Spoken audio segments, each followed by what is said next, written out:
Hello friends, welcome to the Chitra Science Hub. Today we will discuss about VSEPR theory. First of all, what is VSEPR theory? The full form of VSEPR theory is valence shell electron pair repulsion theory. ये theory क्या कहती है कि आपका जो valence shell के electron होते हैं उनके बीच में एक रिपल्शन होता है। क्यों होता है? चूंकि इलेक्ट्रॉन आपके नेगेटिवली चार्ज हैं तो एक दूसरे को रिपेल करते हैं। तो एटम अपने आप को इस तरह से अरेंज करने की कोशिश करते हैं कि उनके बीच में मिनिमम रिपल्शन हो, और इस तरह का जो एटम का अरेंजमेंट है वो मॉलिक्यूल की ज्योमेट्री को डिटरमाइन करता है, उसकी ज्योमेट्री को बताता है। इस थ्योरी को गिलिप्सी नाइलहोम ने दिया था।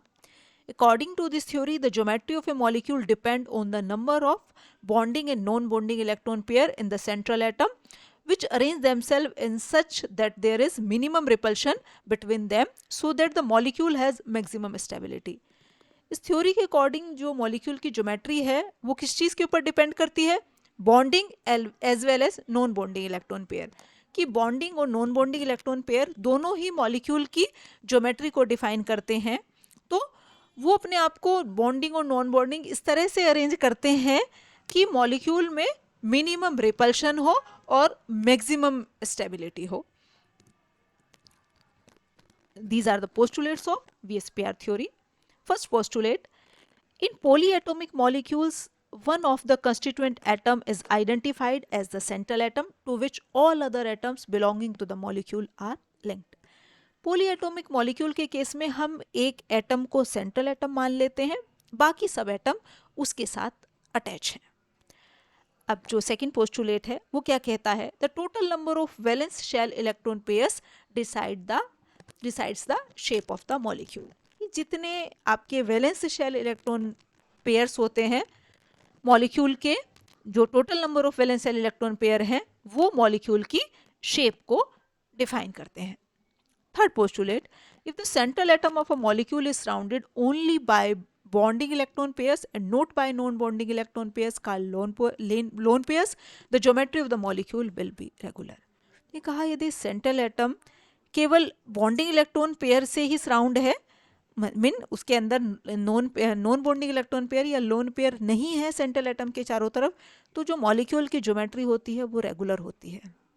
मीन जो हाइब्रिडाइजेशन ने डिसाइड कर दिया उसकी ज्योमेट्री वही होती है कि यदि मॉलिक्यूल का हाइब्रिडाइजेशन लीनियर है तो उसकी शेप होगी sp, यदि उसका हाइब्रिडाइजेशन sp2 है तो शेप होगी ट्रायंगुलर प्लेनर, यदि हाइब्रिडाइजेशन sp3 है तो शेप होगी, आपकी ज्योमेट्री होगी टेट्राहेड्रल, यदि उसका हाइब्रिडाइजेशन sp3d है तब ज्योमेट्री होगी ट्रायगोनल बायपिरामिडल, और यदि उसका हाइब्रिडाइजेशन sp3d2 है तब होगी ऑक्टाहेड्रल, और यदि उसका हाइब्रिडाइजेशन sp3d3 है उस केस में उसकी ज्योमेट्री होगी पेंटागोनल बायपिरामिडल। तो इट मीन ज्योमेट्री आपकी जो है वो हाइब्रिडाइजेशन डिसाइड करेगा। उसमें यदि उसके साथ कोई लोन पेयर का इलेक्ट्रॉन नहीं इन्वॉल्व है तो आपकी जो ज्योमेट्री है वो रेगुलर होगी, मीन्स उसमें कोई चेंज नहीं होगा। जो हाइब्रिडाइजेशन ने बता दिया, हाइब्रिडाइजेशन ने कहा यदि उसका हाइब्रिडाइजेशन sp है तो शेप लीनियर होगी, तो लीनियर ही होगी यदि कोई दूसरा फैक्टर उसमें इन्वॉल्व नहीं है। थर्ड है, when the central atom in a molecule is surrounded by both bond pair and lone pair, the molecule does not have a regular shape. यदि सेंट्रल एटम जो है वो बॉन्ड पेयर लोन पेयर दोनों से surrounded है, दोनों से घिरा हुआ है, उस केस में मॉलिक्यूल की जो शेप है वो रेगुलर नहीं होगी। नेक्स्ट है, the BAB bond angle increases with the increase in electronegativity of atom A in AB2 molecule where A is the central atom. जो BAB बॉन्ड एंगल होता है AB2 मॉलिक्यूल्स के अंदर वो आपका इलेक्ट्रोनेगेटिविटी के साथ इंक्रीज होता रहता है। कैसे? जैसे हमने ये दो एग्जांपल लिए हैं, एक H2O एक H2S।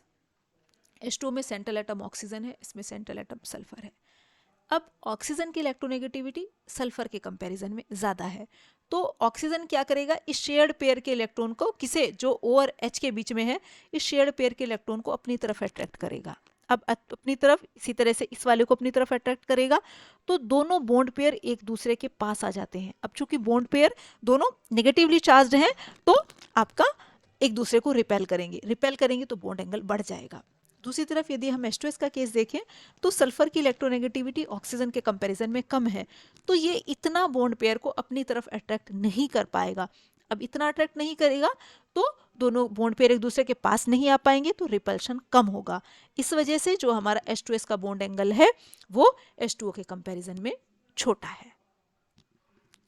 दूसरी तरफ जो BAB बॉन्ड एंगल है वो decrease with the decrease with increase in the electronegativity of the atom be in AB2 molecule. दूसरी तरफ यदि हम सेंट्रल एटम की बजाय इसकी इलेक्ट्रोनेगेटिविटी की बात करने लगे, तो यदि हमारी इस वाले की इलेक्ट्रोनेगेटिविटी ज़्यादा होती है तो उस केस में क्या है, हमारा बॉन्ड एंगल छोटा हो जाएगा। क्यों छोटा हो जाएगा? अब यदि हम इन दोनों में कंपेयर करने लगे OF2 में और OCl2 में, तो फ्लोरीन की इलेक्ट्रोनेगेटिविटी क्लोरीन के कंपैरिजन में ज़्यादा है। तो ये बॉन्ड पेयर को फ्लोरीन अपनी तरफ अट्रैक्ट करेगा। किस बॉन्ड पेयर को? जो ऑक्सीजन और फ्लोरीन के बीच में है, इस बॉन्ड पेयर को अपनी तरफ अट्रैक्ट करेगा। तो जो एवरेज डिस्टेंस है बॉन्ड पेयर का वो दूर हो जाएगा। ये अपनी तरफ अट्रैक्ट करेगा, इसे ये अपनी तरफ अट्रैक्ट करेगा, तो दोनों बॉन्ड पेयर एक दूसरे से दूर हो जाएंगे। दूर हो जाएंगे तो रिपल्शन कम होगा, तो रिपल्शन कम होगा तो आपका बॉन्ड एंगल छोटा हो जाएगा जो है। दूसरी तरफ यदि हम इसकी बात करने लगे OCl की, तो क्लोरीन की इलेक्ट्रोनेगेटिविटी फ्लोरीन के कंपैरिजन में कम है, तो शेयर्ड पेयर के इलेक्ट्रॉन को अपनी तरफ इतना अट्रैक्ट नहीं कर पाएगा। तो इस वजह से क्या होगा, जो एवरेज डिस्टेंस है वो कम हो जाएगा। कम होने से क्या है, दो बॉन्ड पेयर एक दूसरे के पास आ जाएंगे। पास आने की वजह से उनमें रिपल्शन ज़्यादा होगा। तो इस वजह से जो हमारा BAB बॉन्ड एंगल है वो डिक्रीज होगा with increase in electronegativity of the atom B। Next, bond angles involving multiple bonds are generally larger than those involving only single bonds. वो जिनके अंदर सिंगल बॉन्ड इन्वॉल्व होता है उनके जो बॉन्ड एंगल्स होते हैं वो जनरली छोटे होते हैं as compare to multiple bond. लेकिन मल्टीपल बॉन्ड जो होते हैं वो मॉलिक्यूल की ज्योमेट्री को अफेक्ट नहीं करते। Next, repulsion between electron pairs in filled shells are larger than the repulsion between electron pairs in incomplete filled shells. जो repulsion electron pairs में filled shell के अंदर होता है वो ज़्यादा होता है as compared to the electrons in incomplete shells. It mean यदि शेल्स के अंदर इलेक्ट्रॉन completely filled है, मतलब शेल पूरी तरह से भरी हुई है, तो उसमें रिपल्शन ज़्यादा होगा। और दूसरी तरफ यदि शेल्स के अंदर इलेक्ट्रॉन कंप्लीटली फिल्ड नहीं है, मतलब वो आधी खाली आधी भरी हुई है, तो उस केस में रिपल्शन ज़्यादा होगा। Next and the last, the strength of the repulsion is strongest in 2 lone pairs and weakest in 2 bond pairs. जो रिपल्शन की स्ट्रेंथ होती है वो सबसे ज़्यादा 2 लोन पेयर के बीच में है, फिर लोन पेयर बॉन्ड पेयर के बीच में है, और सबसे कम जो होती है वो बॉन्ड पेयर के बीच में होती है। ऐसा क्यों होता है?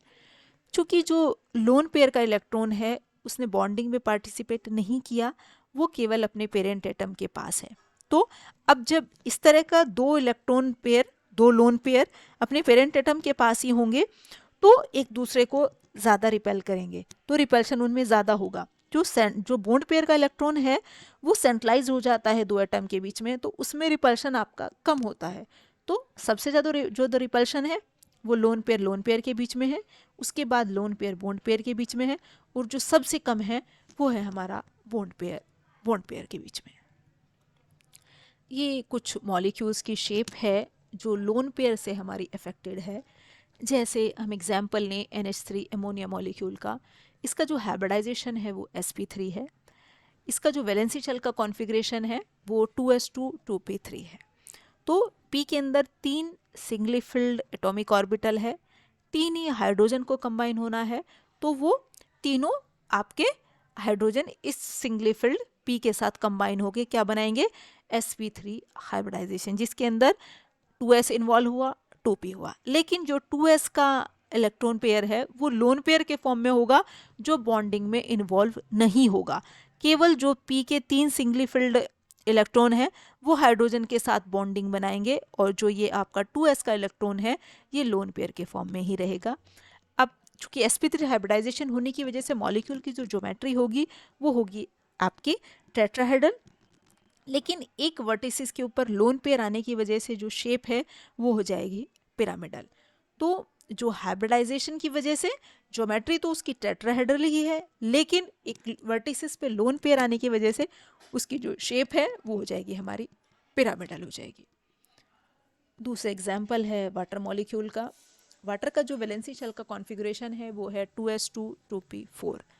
इसके पास दो सिंगली फिल्ड एटॉमिक ऑर्बिटल हैं जो दोनों हाइड्रोजन जो है इन दोनों एटॉमिक ऑर्बिटल में कंबाइन होके आपका क्या बनाएंगे, sp3 हाइब्रिडाइजेशन, जिसमें दो लोन पेयर हैं, एक 2s का और एक 2p का। ये दोनों हमारे लोन पेयर जो है, जो टेट्राहेड्रल ज्योमेट्री है, चूंकि sp3 हाइब्रिडाइजेशन होने की वजह से टेट्राहेड्रल ज्योमेट्री है, तो टेट्राहेड्रल ज्योमेट्री में दोनों वर्टिसेस पे ये दो लोन पेयर आ जाएंगे और बाकी की दो वर्टिसेस पे दो बॉन्ड पेयर। तो अब जो है मॉलिक्यूल की जो शेप है वो टेट्राहेड्रल ना रह के वी शेप्ड हो जाएगी, एंगुलर शेप हो जाएगी, या बेंड शेप कह देते हैं उसे हम, क्योंकि दो वर्टिसेस पे आपके लोन पेयर आ गए, दो पे आपके बॉन्ड पेयर आ गए।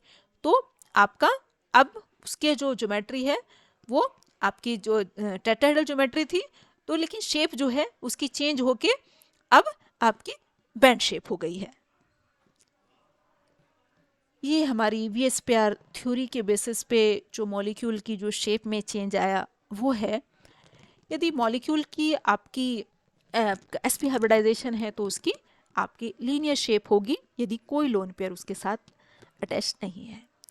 अब ट्रायंगुलर प्लेनर ज्योमेट्री में यदि मॉलिक्यूल के पास एक लोन पेयर आ जाता है, मीन एक वर्टिसिस पे उसके लोन पेयर आ जाता है, तो उस केस में उसकी जो शेप हो जाएगी वो हो जाएगी बैंड शेप। अब यदि हम टेट्राहेड्रल की बात करने लगे, sp3 हाइब्रिडाइजेशन में टेट्राहेड्रल ज्योमेट्री होती है मॉलिक्यूल की, तो यदि कोई लोन पेयर नहीं है तो वो टेट्राहेड्रल ही रहेगी। लेकिन यदि एक लोन पेयर एसोसिएट हो जाएगा तब ज्योमेट्री हो जाएगी ट्रायगोनल पिरामिडल, और यदि दो लोन पेयर आ जाएंगे तब ज्योमेट्री हो जाएगी बेंड। अब sp3d हाइब्रिडाइजेशन की बात करें तो जो मॉलिक्यूल की जो ज्योमेट्री हो जाएगी वो हो जाएगी ट्रायगोनल बायपिरामिडल। यदि कोई लोन पेयर नहीं है तो वो ट्रायगोनल बायपिरामिडल ही रहेगी। लेकिन यदि एक लोन पेयर हो जाएगा तो साहोर शेप हो जाएगी, दो लोन पेयर हैं तो टी शेप्ड हो जाएगी, और तीन लोन पेयर हैं तो आपका लीनियर शेप हो जाएगी। अब दूसरी तरफ ऑक्टाहेड्रल की बात करने लगे, sp3d2 हाइब्रिडाइजेशन है इसका आपका। यदि कोई लोन पेयर नहीं है तो आपकी ज्योमेट्री वही ऑक्टाहेड्रल ही रहेगी, लेकिन यदि एक लोन पेयर आ जाएगा तो शेप हो जाएगी आपकी चेंज होके स्क्वायर पिरामिडल। दो लोन पेयर आने से स्क्वायर प्लेनर, ऊपर नीचे की वर्टिसेस पे दोनों लोन पेयर आ जाएंगे तो ऑक्टाहेड्रल ना रह के वो स्क्वायर प्लेनर रह जाएगी। तीन लोन पेयर हैं तो टी शेप्ड हो जाएगी, और अब यदि चार लोन पेयर हैं तो उसकी जो शेप है वो चेंज होके लीनियर शेप हो जाएगी। This is all about VSPR theory. Thank you.